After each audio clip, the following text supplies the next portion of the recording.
2 Kings chapter 7. Then Elisha said, "Hear the word of the Lord. This is what the Lord says. About this time tomorrow at the gate of Samaria, a seah of fine flour will sell for a shekel, and 2 seahs of barley will sell for a shekel." But the officer on whose arm the king leaned answered the man of God, "Look, even if the Lord were to make windows in heaven, could this really happen?" "You will see it with your own eyes," replied Elisha, "but you will not eat any of it."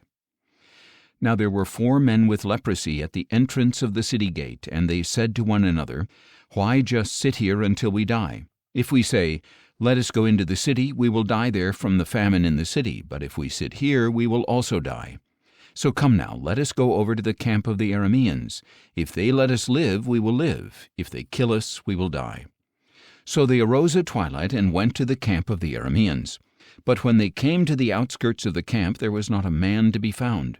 For the Lord had caused the Arameans to hear the sound of chariots, horses, and a great army, so that they said to one another, "Look, the king of Israel must have hired the kings of the Hittites and Egyptians to attack us." Thus the Arameans had arisen and fled at twilight, abandoning their tents and horses and donkeys. The camp was intact, and they had run for their lives. When the lepers reached the edge of the camp, they went into a tent to eat and drink. Then they carried off the silver, gold, and clothing, and went and hid them. On returning, they entered another tent, carried off some items from there, and hid them. Finally they said to one another, "We are not doing what is right. Today is a day of good news. If we are silent and wait until morning light, our sin will overtake us.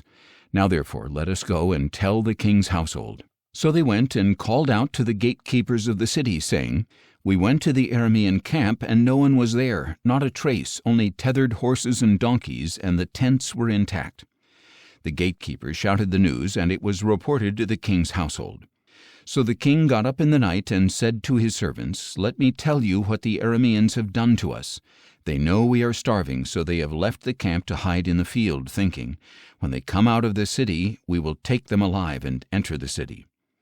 But one of his servants replied, "Please have scouts take 5 of the horses that remain in the city. Their plight will be no worse than all the Israelites who are left here. You can see that all the Israelites here are doomed, so let us send them and find out." Then the scouts took 2 chariots with horses, and the king sent them after the Aramean army, saying, "Go and see."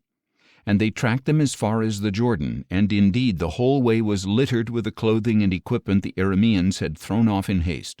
So the scouts returned and told the king. Then the people went out and plundered the camp of the Arameans. It was then that a seah of fine flour sold for a shekel, and 2 seahs of barley sold for a shekel, according to the word of the Lord. Now the king had appointed the officer on whose arm he leaned to be in charge of the gate, but the people trampled him in the gateway, and he died, just as the man of God had foretold when the king had come to him. It happened just as the man of God had told the king.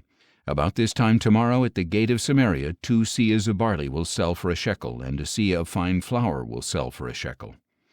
And the officer had answered the man of God, "Look, even if the Lord were to make windows in heaven, could this really happen?" So Elisha had replied, "You will see it with your own eyes, but you will not eat any of it." And that is just what happened to him. The people trampled him in the gateway, and he died.